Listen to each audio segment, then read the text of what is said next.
Ô, gente, se é ciumento, vou te falar, viu? A gente vai conversar sobre o ciúme e como ele pode afetar os relacionamentos.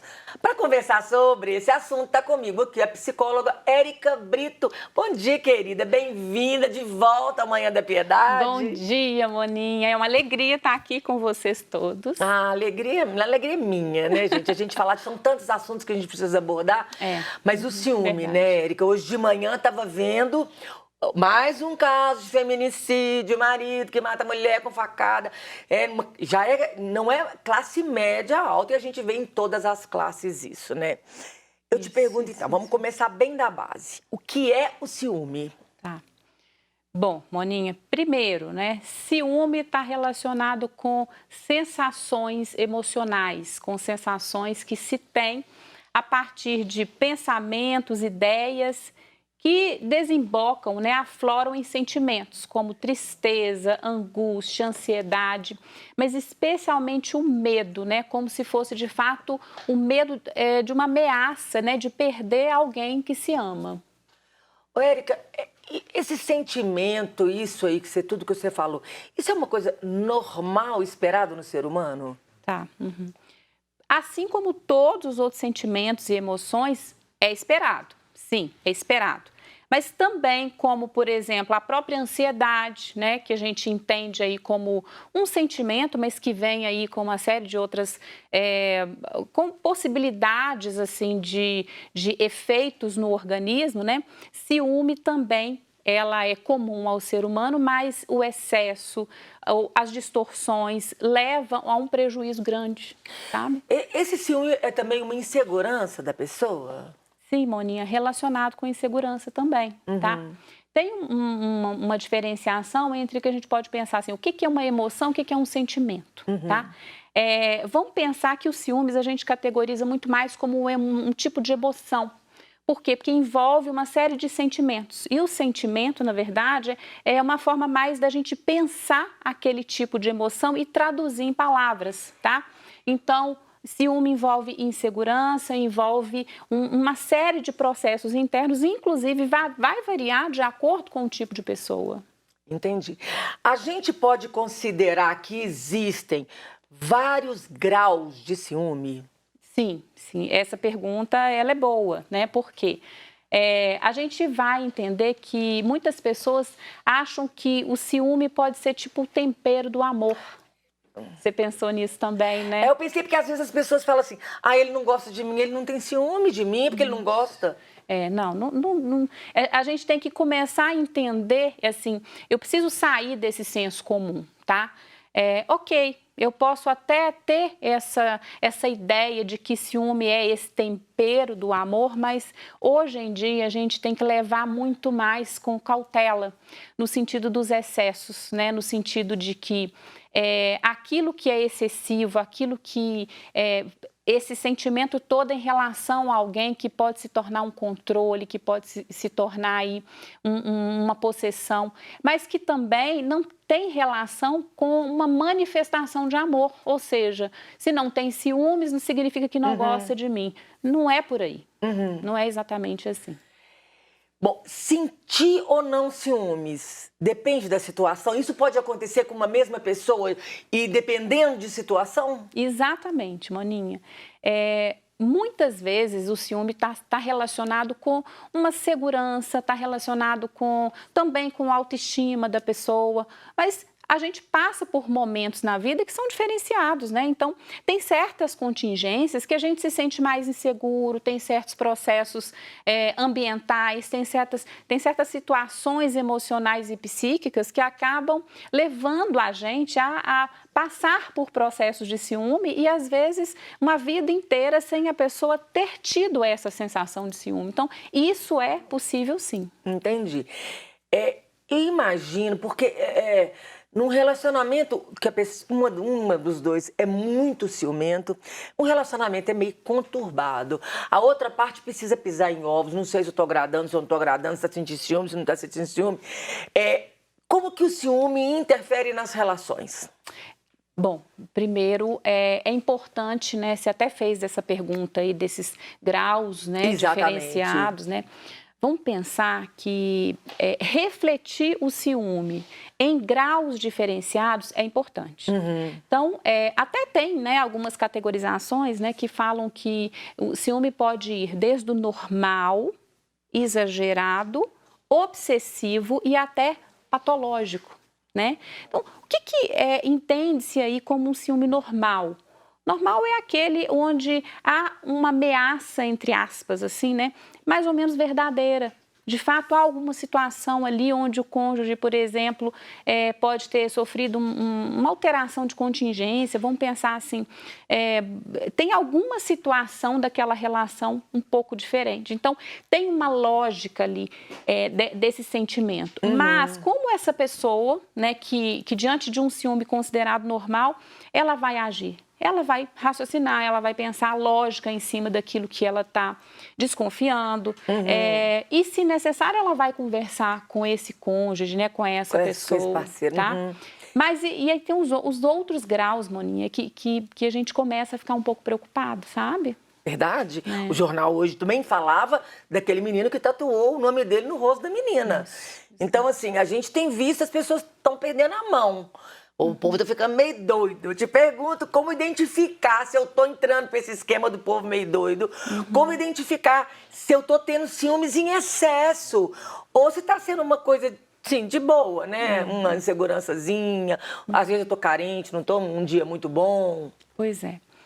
Bom, Moninha, então eu falei do normal, né? O que é normal? O que é considerado normal, já que se espera de todo mundo, né?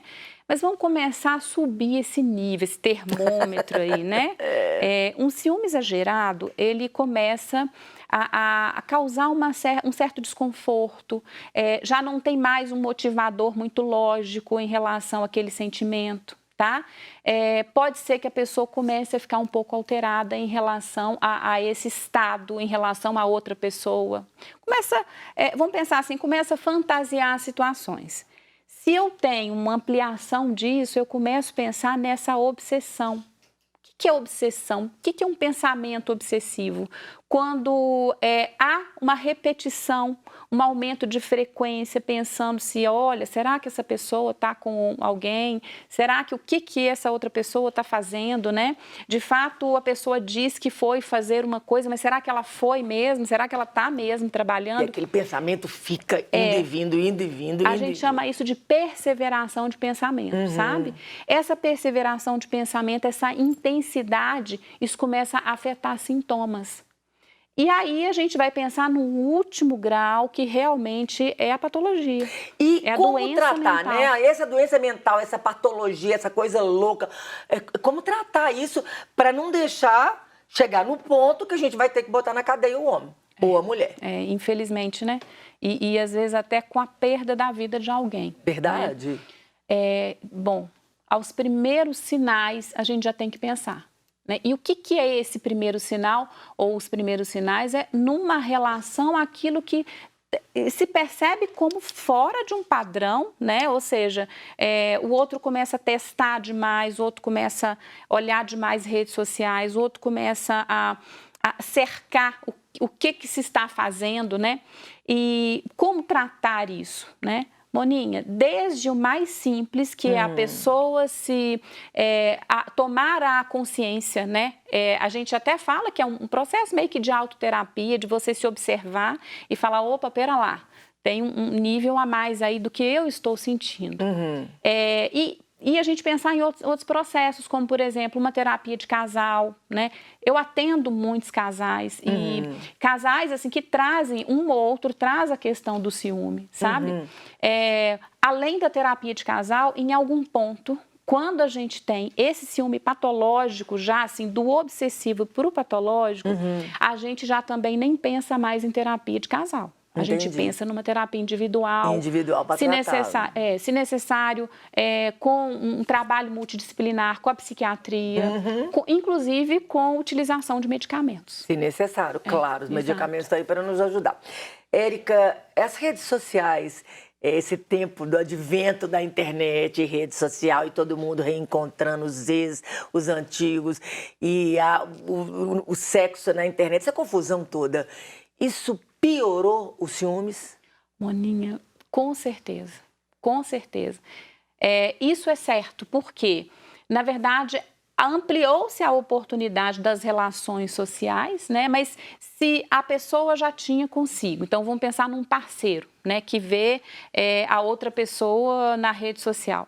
Se ela tem ali, por exemplo, o que a gente chama de crenças internas, padrões mais inflexíveis, mais rígidos, esquemas de abandono, esquemas de desconfiança, né? Especialmente esquemas de desconfiança, o que a gente vai observar é que essa pessoa começa a perseverar em cima daquilo. Entendi. O que está acontecendo na rede social desse meu parceiro, dessa minha parceira. E, infelizmente, o que tem acontecido, né? Você percebe a ampliação de buscas por investigações, sabe, assim, para verificar realmente se esse parceiro ou essa parceira está traindo virtualmente, né? Então, e infelizmente também a gente vem para esse excesso de violência, de agressividade, de controle, né? O que tem sido muito triste. É verdade. As pessoas hoje em dia, elas estão mais ciumentas? Moni, eu não diria que estão mais ciumentas, tá? Eu diria que nós estamos num momento de vida em que as pessoas muitas vezes se sentem mais inseguras. E como o ciúme, ele tem uma relação muito grande com essa insegurança, né? E aí eu tenho, né, os aspectos da psicologia em termos das crenças centrais, que é de desamor, de desamparo, né, e desvalor. Isso, né, conforme a terapia cognitiva comportamental, a gente tem sim uma ampliação desses estados emocionais de insegurança. Aí sim eu posso considerar que eu também teria, obviamente, né, o ciúme aí como exacerbado por causa dessas questões, sabe? Maravilhoso, Érica. Então, as suas considerações finais, se tem alguma coisa que você gostaria de acrescentar, de falar, caso a gente não tenha falado. Moninha, você sabe, eu acho que vale a pena, a gente sempre fica com o pensamento de que eu tenho ciúme do meu parceiro ou existe o ciúme das relações conjugais, de namoro, mas é muito comum eu atender também situações de pais com ciúmes de filhos, porque esses filhos têm relações e começam, né, relações matrimoniais e começam aí a sair para o mundo e esse pai e essa mãe começam a ficar inseguros, tá? Tem ciúmes em vários contextos, né? Contexto de trabalho. Então, a gente fala que, de fato, essa insegurança da perda, ela pode estar presente não só na relação conjugal, mas, de fato, é o relacionamento amoroso, na verdade, que nos preocupa em relação à questão da violência, né? Essa é a questão. Como mensagem final, eu diria, né? De fato, tem muitos profissionais que podem ajudar a cuidar desse aspecto, dessa dor emocional, né, que se dá em torno do ciúme. Maravilhoso. Então, se você está vivendo isso, aqui, ó, Instagram da Érica, @Território Singular. Link na bio, entra, marca consulta, conversa, pede ajuda, gente. Se está achando que a coisa está passando do ponto, pede ajuda, é isso que a gente precisa. Deus colocou os profissionais de saúde, os remédios, medicamentos, para nos ajudar. Então, não fica sofrendo isso sozinho, não, porque às vezes a gente não dá conta, a gente precisa do outro, precisa de ajuda. Aqui, @Território Singular. Ô, querida, muito obrigada pela sua presença aqui, viu? Eu que agradeço. Deus abençoe muito. Eu estou feliz. Um beijo. Um beijo.